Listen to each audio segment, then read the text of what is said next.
Arhanam upapeda ikshaniyo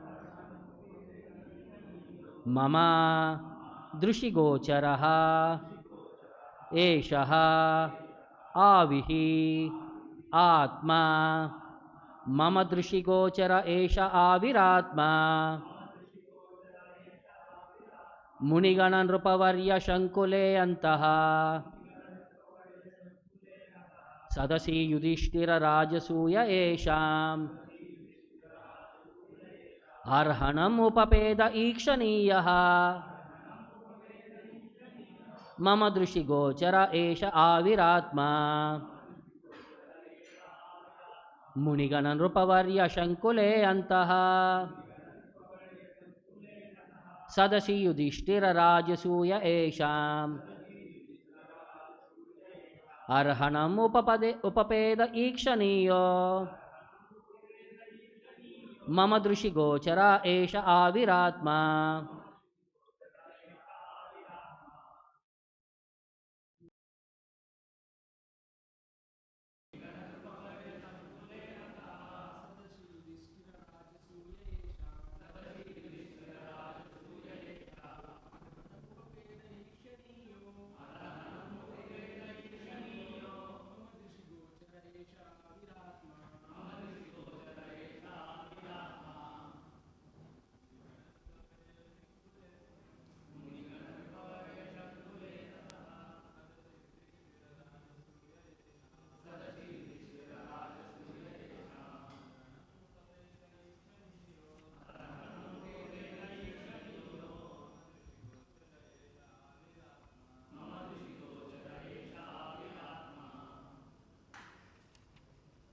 Munigana, the great learned sages, Nrupavarya, the great ruling kings, Shankule, in the great assembly of Antasadasi, conference, Yudhiṣṭhira, of Emperor Yudhiṣṭhira, Rajasuya,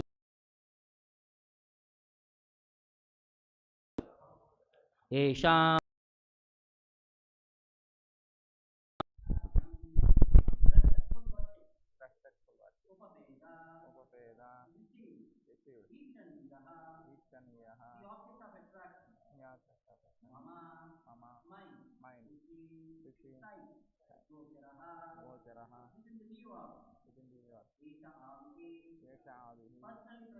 personally present, Atma, the soul.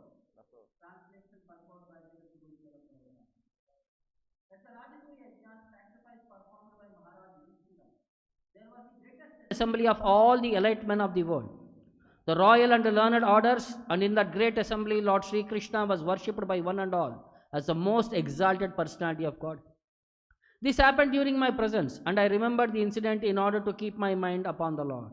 Please repeat the translation. At the Rājasūya Yajña, sacrifice performed by Mahārāja Yudhiṣṭhira, there was the greatest assembly of all the elite men of the world, the royal and learned orders, and in that great assembly, Lord Śrī Kṛṣṇa was worshipped by one and all as the most exalted personality of Godhead. This happened during my presence, and I remembered the incident in order to keep my mind upon the Lord. Purport by Srila Prabhupada. After gaining victory in the Battle of Kurukṣetra, Mahārāja Yudhiṣṭhira, the emperor of the world, performed the Rājasuya sacrificial service. The emperor in those days, upon his ascendance to the throne, would send a challenge horse all over the world to declare his supremacy. And any ruling prince or king was at liberty to accept the challenge and express his tacit willingness either to obey or to disobey the supremacy of the particular emperor.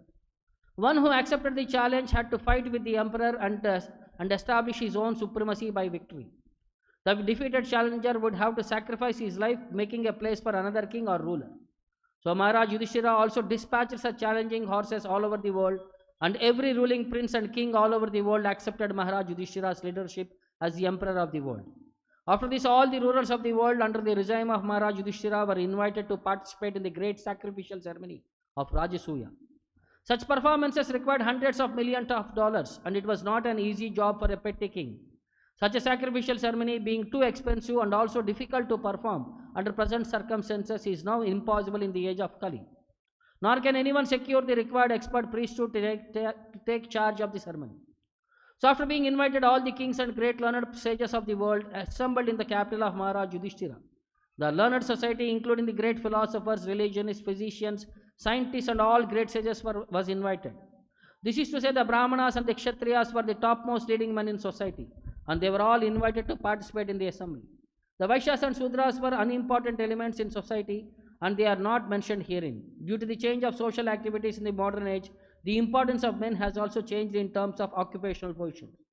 So in that great assembly, Lord Śrī Kṛṣṇa was the cynosure of neighboring eyes. Everyone wanted to see Lord Krishna, and everyone wanted to pay his humble respects to the Lord. Bhishmadeva remembered all this and was glad that his wonderful Lord, the personality of Godhead, was present before him in his actual form and presence. So to meditate on the Supreme Lord is to meditate on the activities, form, pastimes, name and fame of the Lord. That is easier than what is imagined as meditation on the impersonal feature of the Supreme. In the Bhagavad Gita 12.5, it is clearly stated that to meditate upon the impersonal creature of the Supreme is very difficult. It is practically no meditation or simply a waste of time, because very seldom is the desired fruit result obtained. The devotees, however, meditate upon the Lord's factual form and pastimes, and therefore the Lord is easily approachable by the devotees. This is also stated in the Bhagavad Gita 12.9. The Lord is non-different from his transcendental activities. It is indicated also in the Shloka that Lord Śrī Kṛṣṇa, while actually present before human society, especially in connection with the Battle of Kurukṣetra, was accepted as the greatest personality of the time, although he might not have been recognized as the Supreme Personality of Godhead. The propaganda that a very great man is worshipped as God after his death is misleading, because a man after his death cannot be made into God. Nor can the personality of Godhead be a human being even when he is personally present. Both ideas are misconceptions. The idea of anthropomorphism cannot be applicable in the case of Lord Śrī Kṛṣṇa. Thus ends the Bhaktivedanta Purport. Om ajnanatimirandasya jnananjana shalakaya chakshuramilitam yena tasmai Shri Gurave Namaha. Namo Om Vishnu Padaya Krishna Preshtaya Bhutale Srimate Bhaktivedanta Swamin Niti Namine Namaste Saraswate Deve Gauravani Pracharine Nirvishesha Shunyavadi Paschatya Deshatarine Jaya Shri Krishna Chaitanya Prabhu Nityananda Shri Advaita Gadadara Shrivasadi Gauravakta Hare Krishna Krishna Krishna Hare Hare Hare Rama Rama Rama Hare Hare. So Bhishmadeva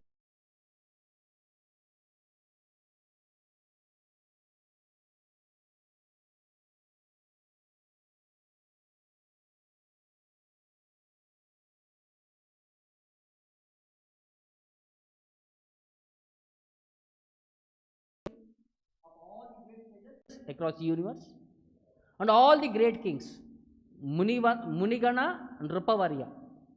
Nrupa means king, Varya means best. Antas Sadasi Yudhiṣṭhira Rājasūya Yajña.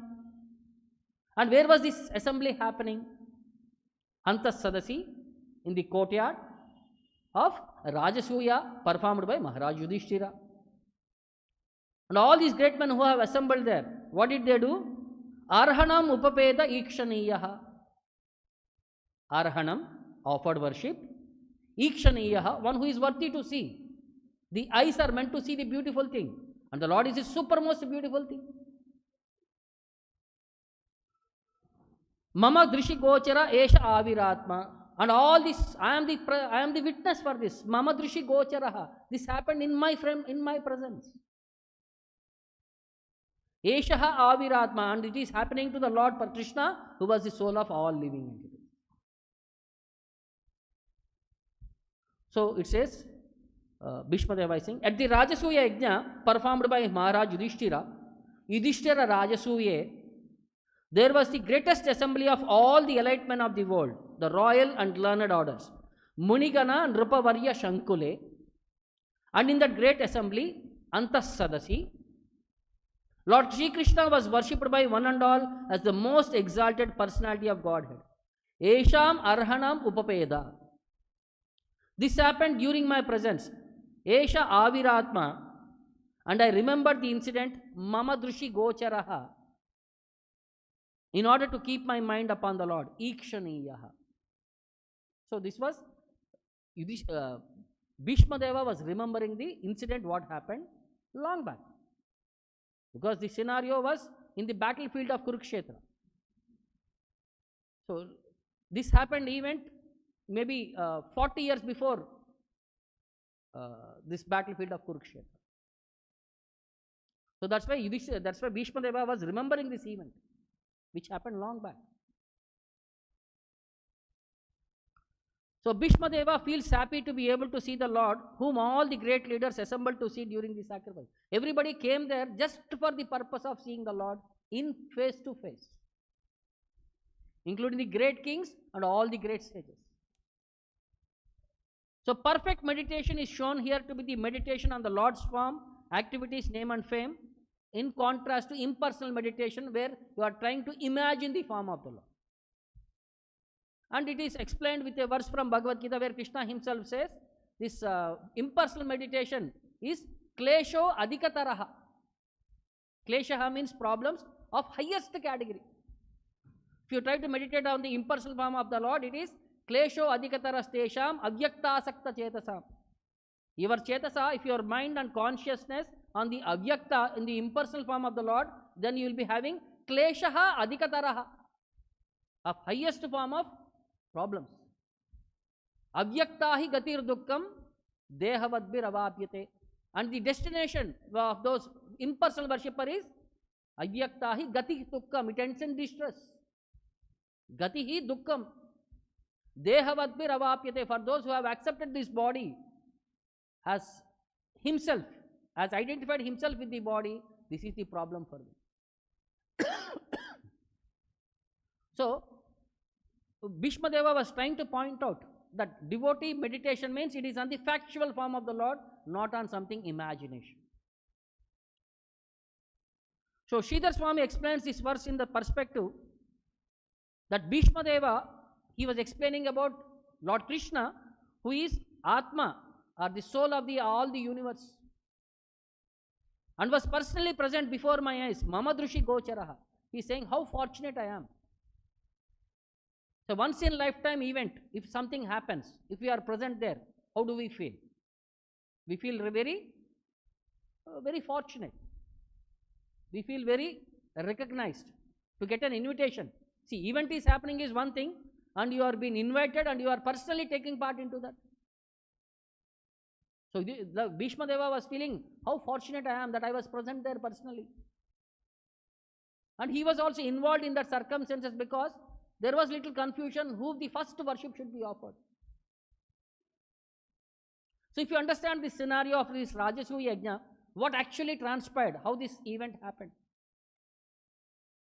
So one day Lord Krishna, he was in his assembly, a messenger had come to him stating that he is on representing 22,800 kings who are all captured by Jarasandha and who are all relatives of Lord Krishna. Who are all these kings? They were all either parents or brothers or family members of the 16,000 queens which Krishna had married.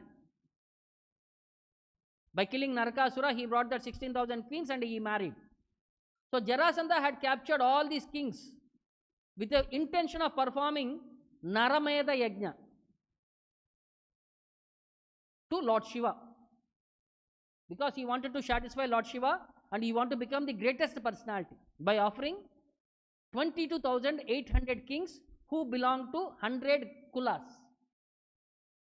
So he had already procured 86 categories of people, 86 kulas of people. He is still waiting to procure 14 kulas of people. Once his 100 sect of people have been procured or captured or put it into jail, he will perform this Bhairava Yajña. where all these people will be slaughtered to satisfy Lord Shiva. So this representative who was on behalf of the kings, because they were all family members associated with the Lord, so they communicated a message, my dear Lord, except you there is nobody to give shelter to us. Please help us, please protect us. So Lord was also very compassionate. He heard the situation. At the same time, Yudhiṣṭhira Maharaj sent a representative inviting the Lord to come to what is their capital? Indraprastha. Because when Yudhiṣṭhira Maharaj met Narada Muni, he wanted to understand about his father Pandu Maharaj, how he was. So Narada intimated Pandu was there in the heavenly planets, because he is a Kshatriya who died in a royal way. So he was in the heavenly planets, but he was not getting the required recognition there. So what was the problem? Because he could not complete one activity. To become an emperor, one has to perform Rājasūya Yajña.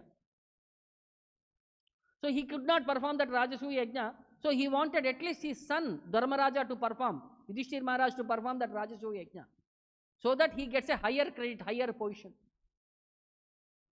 Like for example, there are many kings. He became an emperor of the world.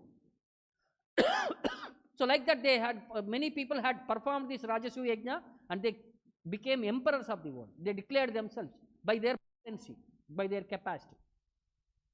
So when in the celebration, like there in the Indra assembly, Harishchandra was given a higher position because he has performed Rājasūya Yajña. He got his qualification in a higher rank. So Pandu was also expecting his son to perform a Rājasūya sacrifice so that he will also get elevated in a higher position. Now with that intention, he thought, who can best guide us? He thought Lord Krishna can be the best person. So he sent a messenger. So when the messenger reached Krishna, he communicated the intention of Yudhiṣṭhira that he wanted to perform a Rājasūya Yajña and he wanted your guidance. He is asking you to come to Indraprastha. Now Bhagavatam and Mahabharata variation will be there in minute percentage in details, in facts. So Yudhiṣṭhira Maharaj, after hearing the message, Lord Krishna in his assembly, all this was happening. So he asked various prominent personalities like Uddhava and others, what should we do now? Should we go and kill Jarasandha or should we go and attend Yudhiṣṭhira Maharaj function? So some people were saying, no, you should go and first kill Jarasandha. Now some people were saying, you should go and first attend Yudhiṣṭhira. So finally Uddhava spoke, because Uddhava was the prime minister of Lord Krishna. And he is a disciple of Brahaspati, the most intelligent person. So he said, both actions can be convened. When you perform Rājasūya Yajña, so supremacy has to establish. So in the process of establishing the supremacy, all the unwanted people will be eliminated.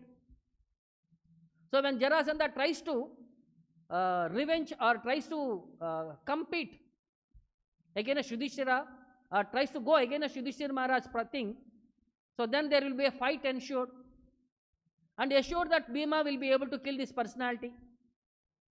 So it is one way, you attend one program, other thing is automatically taken care of. ఎలా అంటే ఒక బాణానికి రెండు పిట్టలు. You do one activity, other activities are automatically taken care of. So Krishna also appreciated, yes, this is the proper thing. So he immediately attended to Yudhiṣṭhira Maharaj. So Yudhiṣṭhira Maharaj, when he reached there, he received him and properly accepted all the formalities and all. Then Yudhiṣṭhira Maharaj started narrating that he wanted to perform this Rājasūya Yajña and how it will be, what and all are required, technical details.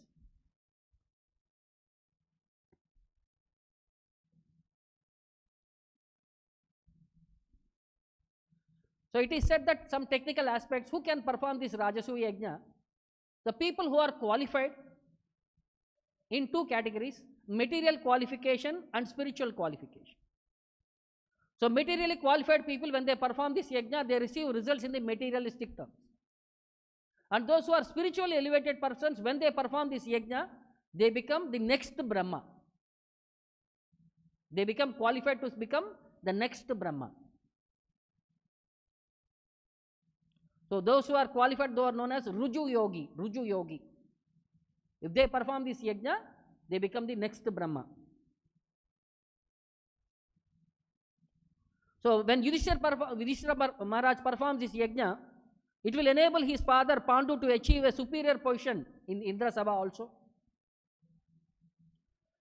So according to Madhva Sampradaya, they say Bhima is the next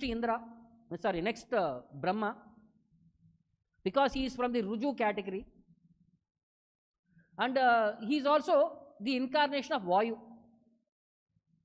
And Vishnu Sahasranama, generally Lord is worshipped as Hanumad Vahana or Garuda Vahana, but there are twice it is mentioned as Vayu Vahana. So how it is Vayu Vahana?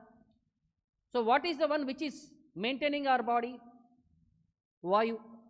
So when the Jiva quits his life, it is said that Vayu emits from the nostril of the Jiva, and on one shoulder, on the right shoulder, he will be having the Supreme Lord, and on the left shoulder, he will be carrying the Jiva to the next Sharira.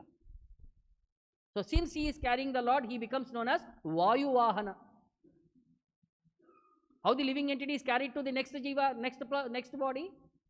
Through the Vayu. So that's why he becomes known as Vayu Vahana. So the biggest obstacle for performing this Rājasūya Yajña was Jarasandha, the main person who is going to revolt against this system. And Vayu was the perfect personality who can kill this Jarasandha. And Vayu's representation is Bhima personally present there. He can easily remove Jarasandha. So when this aspect was said, when Jarasandha name himself has come, Yudhiṣṭhira Maharaj hesitated. He said, "How? I think it is better to drop this situation, better not to perform this yajna. Who will go and fight with that Jarasandha?" He was little hesitating on Krishna also, because Krishna had fought with 18 times with Jarasandha, but he could not kill Jarasandha. He was thinking, even Krishna could not defeat Jarasandha. What to speak of we insignificant person? So when he said that let us better stop this endeavor, no yajna, nothing, all of you go back your home. The Krishna was also testing how faithful you are, how capable you are. So then Bhima said, no, it is possible. It is possible one can become success in life in their endeavors if they follow 3 principles. The first thing is one should possess inherent capability. If you want to perform a greatest task, you should have inherent capability. The second thing is you should have the grace of the Lord. And the third thing was one needs to put great efforts for great output. If 3 things are there, then the task is performed in a superhuman way. So the 2 prime obstacles in performing Rājasūya Yajña, one is Duryodhana, who is personified Kali,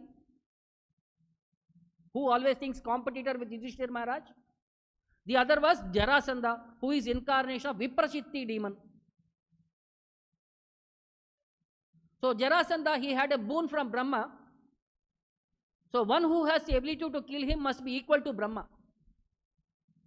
A person who is capable like Brahma can only kill him. This is the boon what he had.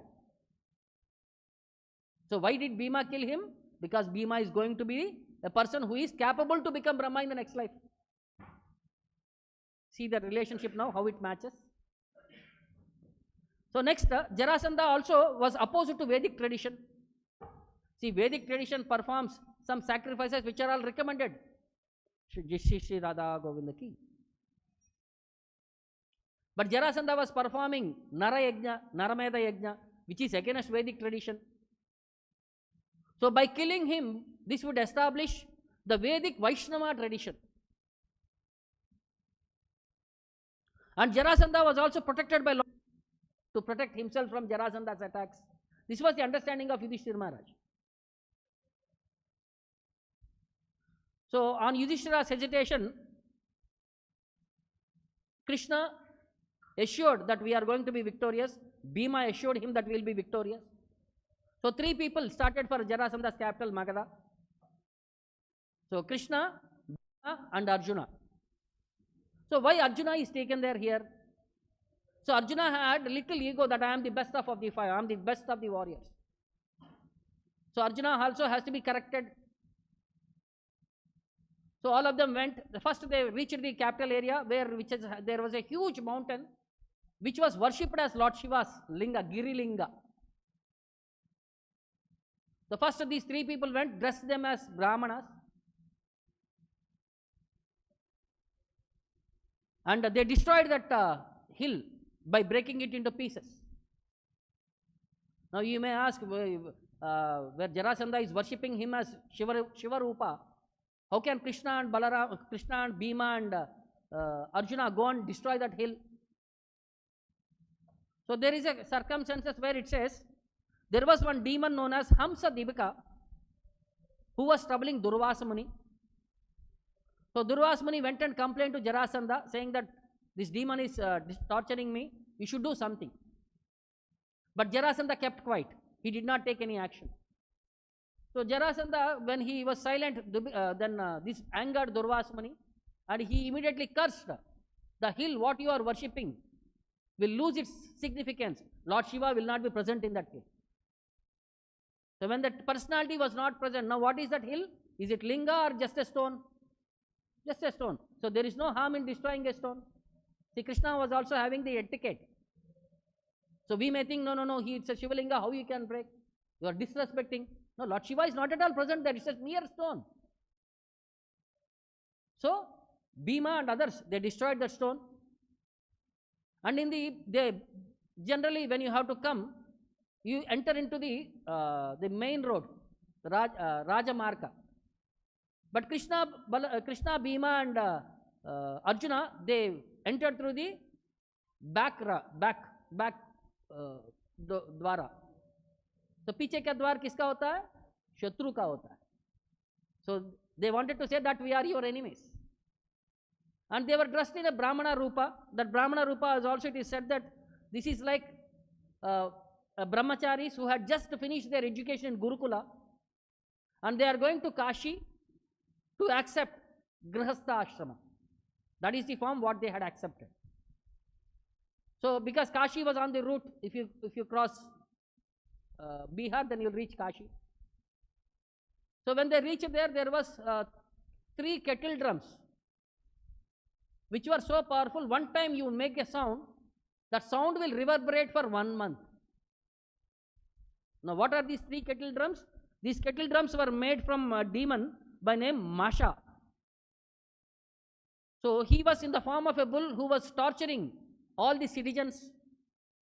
The king Brahatrata killed that demon, and from his bull skin and his horns and through his bones he had made 3 drums. So whenever the sound was made, that used to make the ego of Jarasandha pumped up. Like once you blow, 1 month it will come sound. So he can feel like how great. So first thing Krishna, Bhima and Arjuna was, they broke that system. So they went in front of Jarasandha and they started challenging him. They announced themselves, they have come here and they wanted a challenge. See, Jarasandha was successful in his life till that point because he was very respectful to Brahmanas. He did not disturb Brahmanas. So when he saw these are looking like Brahmana boys but not with Brahmana bodies. Dressed like a Brahmana but not with Brahmana body. Brahmana body will be little different. Little hefty, little personality. Kshatriya bodies are well-built bodies. See, one of the name was of Bhima was Vrikodara. Vrikodara means what is the meaning? No. Vrika means wolf. Udara means belly. One whose belly is like a wolf. Means chest will be heavy, belly part will be very thin. And normal personality. That is how, means hefty personality with very lean, thin waist part. That's why he is known as Vrikodaraha. So hefty personalities, you will see sometimes in this bodybuilding championships, you will see hefty chest will be there, but the waist part will be very thin. So like that, Kshatriyas used to maintain their Sharira. You can see their arms and things, you can easily understand. You can understand a person who goes to a gym regularly. His body fitness will be of different level. So Jarasandha could identify these are not a Brahmana personalities. Their bodies are something different. So he immediately questioned their authority. Then everybody introduced, I am Krishna, he is Bhima, he is Arjuna. We have come here to challenge you. So generally Kshatriyas accept challenge. Now Jarasandha was asked to choose somebody whom he wants to fight. So Jarasandha thought Arjuna was a small, meager personality. He is insignificant in front of me. So he said better not to fight with him. But he was hesitating between fighting between Krishna and Bhima, because he knew capacity of Krishna. Every time whenever he attacked Mathura with 23 Akshohini army, every time 23 Akshohini army, Krishna single-handedly wiped out 23 Akshohini army, leaving him alone. So he knows capacity of Krishna. So he did not know why Krishna was sparing him. So then one more thing was he knows capacity of Bhima. Bhima was also a Herculean performer. So he thought if I kill Arjuna in the fight, I will be killing the weakest of chosen opponent, and this will anger Krishna and Bhima, both of them will kill me. Better not to handle Arjuna itself. Then he thought instead of Krishna, he is most powerful, he can easily kill me. There is a little chance for me, I can little counteract Bhima. So then he chose Bhima. The fighting started. The fighting continued for 15 days without break. No water break also. No food, no break. Why is this? Because Jarasandha had a boon from Brahma that any person who wants to kill him should fight with him for 15 days without break. Only then he can be killed. Then 15 days continued fight. After 15th day, then Bhima, now he decided to kill him because the boon is fulfilled now. Then Bhima can kill him. Then Bhima asked Krishna, taking his blessings, to kill him. So he broke his backbone. Then he made him fall on the ground. He split him into two parts. See, Jarasandha was born by two parts, and he was assembled there. Jara, Sandha, by a demon named Jara. So every time he was killed, and the body was coming back and becoming again one. 21 times he removed parts. Again they were assembling. After 21st time, Lord Krishna said, this is not the way how you have to kill him. He took a piece of grass, he cut it into two pieces, and he made one piece ulta. So this is like two pieces. He said like this. Like opposite poles will not get, like same poles will not get attracted, something like that. He made this. So by seeing this indication, he got to perform extraordinary thing. Your endeavor is required, then grace of Krishna is required. Krishna's grace has come, and extraordinary effort is also required. So all these three things were satisfied, and he killed Jarasandha. And Jarasandha also knew before coming to the fight itself, he brought his son Sahadeva and made him the king. So he also knows what is going to be my future. See, this Sahadeva was a great devotee. He understood. So better not to fight with great personalities, that too with Śrī Kṛṣṇa. So he immediately surrendered to Krishna and he released all the kings, and he gave valuable presents to all the personalities and sent them back. Now all these people came back to Yudhiṣṭhira Maharaj. Now Yudhiṣṭhira Maharaj, one obstacle is removed. Now to perform this Rājasūya Yajña, it is said, so much quantities of wealth is required, and properly priesthood is required. So at that time Vyasadeva came there. He said, now it is time for us to start this Yajna details. For this we require so much money. So he said, 4 brothers go in 4 directions. So Arjuna was sent to the north direction, Bhima was sent to the east direction, Nakula was sent to the western direction, and Sahadeva was sent to the southern direction. So why to east direction Bhima was sent? There are great personalities in this east, like Kichaka, who are all competitors, and who can be subdued only by Bhima. Karna, who are all these people, it is said.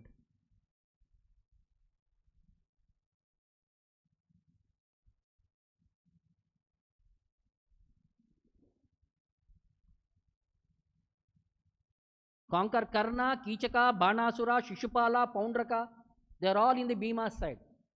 And Arjuna was sent to the northern side to cover the other Dvipas, 9 Dvipas, and up to Patal Loka, all the kings and all the demons also, all the asuras were conquered.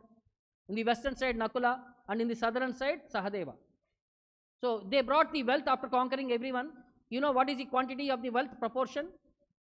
Nakula bought 10 yojanas quantity of wealth. Means if you pour it into Rashi, the height was 10 yojanas. 10 yojanas means 80 miles. So Sahadeva brought, which was 30 yojanas. Then Bhima brought 100 yojanas of wealth. And Arjuna brought 300 yojanas of wealth. So total how much has come?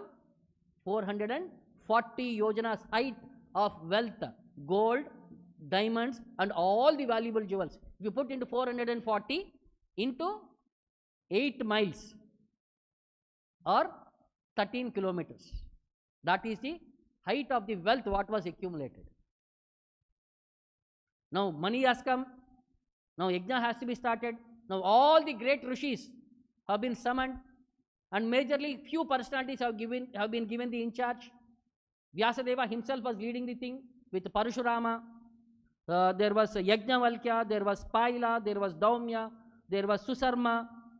Then all the great personalities have been started this yajna in such a way that performance was nabhuto na bhavishyati. No one has ever heard and no one has ever seen. That's why Bhishma was recollecting with so much opulence how great would have been performed. And various personalities have been given various roles there to do hospitality work. So in that hospitality work, it is said,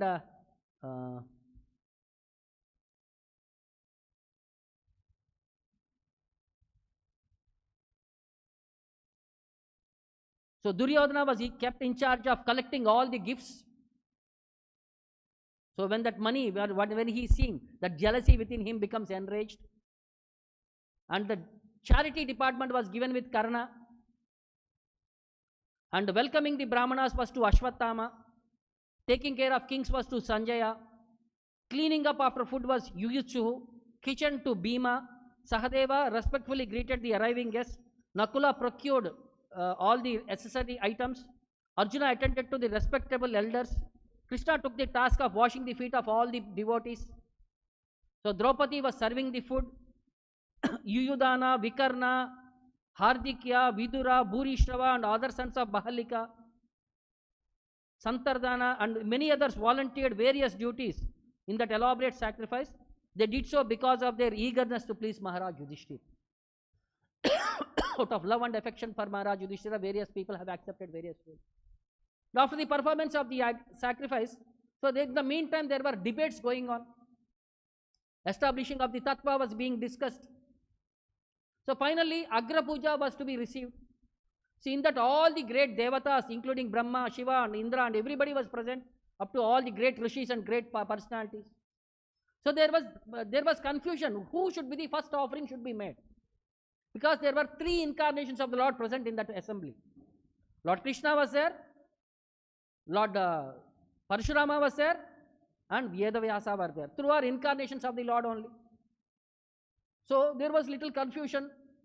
So Sahadeva, when everybody were asked their opinion, so everybody were silent. Sahadeva stood up, and he was mentioning to the whole world by his words. He says, "Arhati hi achyutaha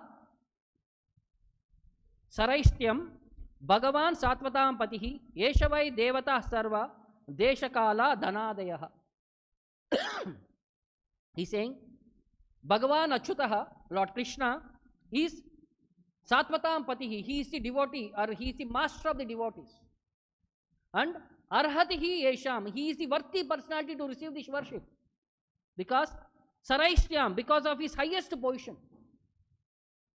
Because Yeshavai Devata Sarva, he has comprises all the Devatas worshipped in sacrifice. And Deshakala Dhanadeha, along with such aspects of worship as sacred place, time and paraphernalia, he is personified of all these things. If you worship him, it is like worshipping everything. Then he says, Yadatmakam idam vishwam kratavascha yadatmakaha. So idam vishwam yadatmakam, this entire universe is founded upon him. Idam Vishwam Yadatmakam.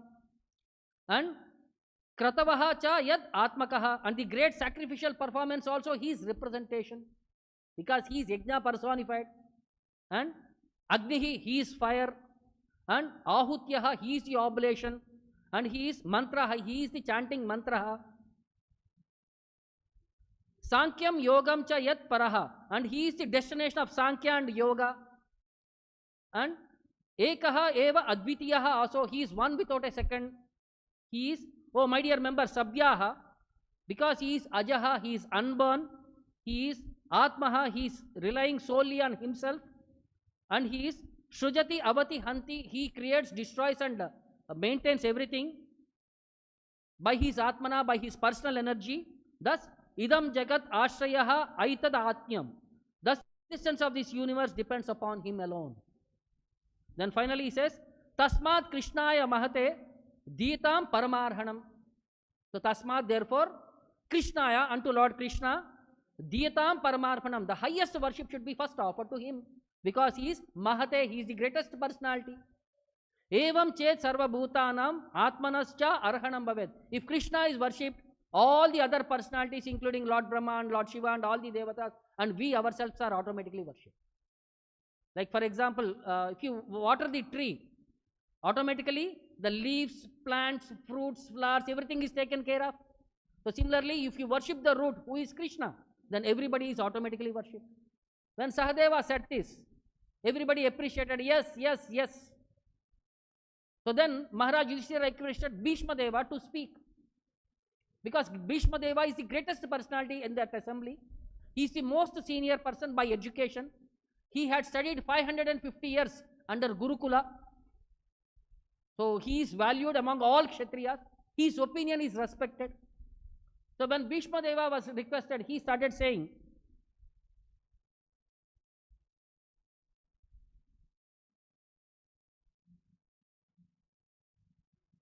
so Bhishma spoke about all the 10 incarnations of Krishna and said, Krishna, he is all knowledgeable like Brahmana, and he has all physical strength like a Kshatriya.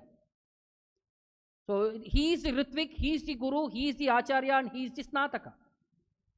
So generally, if you want respect, knowledge among Brahmanas is checked, physical strength among Kshatriyas is checked, wealth among Vaishyas is checked, and age among Shudras are checked. These are the criteria for a person to be respectful in their categories. So Krishna possessed everything from his category because he is the best of all. So when Bhishma Deva certified this, everybody accepted, but there was one personality who was against the system, Shishupala. He started criticizing the Lord, he started scolding the Lord, he started saying, blaspheming him. He is neither a Brahmana, he is neither a Kshatriya, because he is a coward boy. How he can be given that Agra Puja? If he is so capable, then there are other great personalities. There is Parshurama, there is Vedavyasa, there is, if you say there is Duryodhana also, he could also receive. So like that, when he started saying, when he started blaspheming the Lord, all the devotees of the Lord, they raised their weapons to kill. But Bhishma Deva was holding them back. So no. Because Krishna had given a vow, in 3 incarnations I will be your killer. Because he was Jaya of Vaikuntha doorkeepers. So Krishna, by releasing his Sudarshan Chakra, immediately killed Shishupala. When the spirit soul from the Shishupala's body entered into the body of Lord Krishna and went back into the spiritual world as Jaya. So when this entire event, everybody were seeing, everybody were mesmerized, and everybody were wondering what actually happened. So in this thing, what we have observed, what Bhishma Deva observed, that the potency of Lord Krishna has been glorified, and he has been worshipped by one and all as that supreme personality. This is what was remembered by Bhishma Deva. This is what was being understood by Bhishma Deva, that Krishna's greatness, and he is trying to communicate to us how great was Krishna. So this is the speciality of this event. So Bhishma Deva was remembering to understand that mood of the Lord, how he was inclined towards his devotees. So I'll stop here. Any questions about further events, we'll discuss in the next class. ग्रंथराज Shrimad Bhagavatam की जगत गुरु श्रील प्रभुपाद की निताय गौर प्रेम।